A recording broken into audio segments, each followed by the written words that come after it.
never seen an afro before. I've never touched an afro before.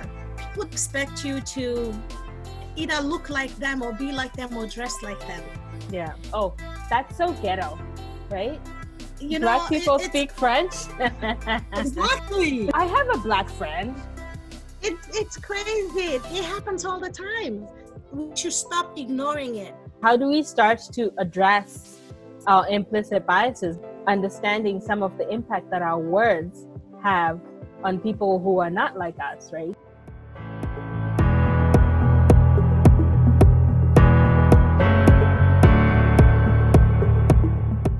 Okay, I'm just gonna ask her why she dressed like that. Where did she get the money to look like that? Because she's black or African, or she's not supposed to even. How do you even speak English? Do you guys speak English in your country? Like, right. you know, I mean, and then later on they hear that, okay, she just doesn't speak English, she speaks French.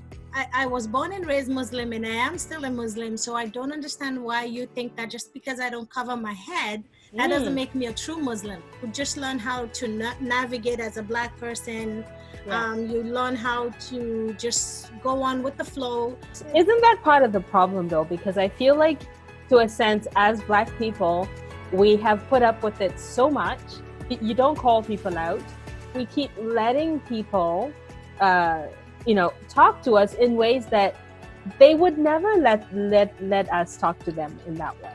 So are we not at the point where we should actually be saying no? Part of the fear, especially if you're in a work setting with the microaggressions, is that, now she's an angry black woman, which you move from one microaggression right to another one.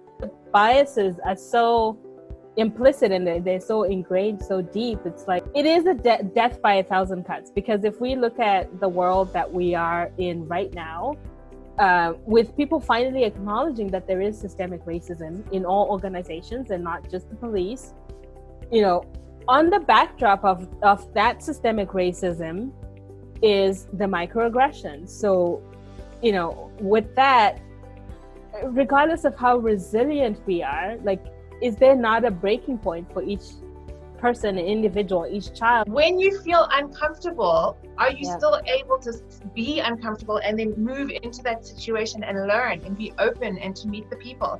Because what I know from my life experience, people are people, and you go anywhere and you meet people and you'll find something that you can connect on. But if you're not willing to put yourself in a situation where you feel the discomfort of being the one who's different, or who's being, sort of out of the circle, like, you're never gonna grow.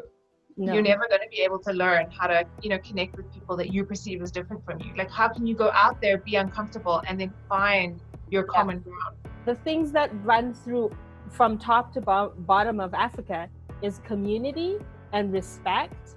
So when you come from a culture that is that respectful and that is that community driven, and then you're now integrated in Western culture and white society, where the people that you're giving this cultural love to are not giving that back to you, right? Like, so it just becomes this imbalance. Being black is such a big part of my identity.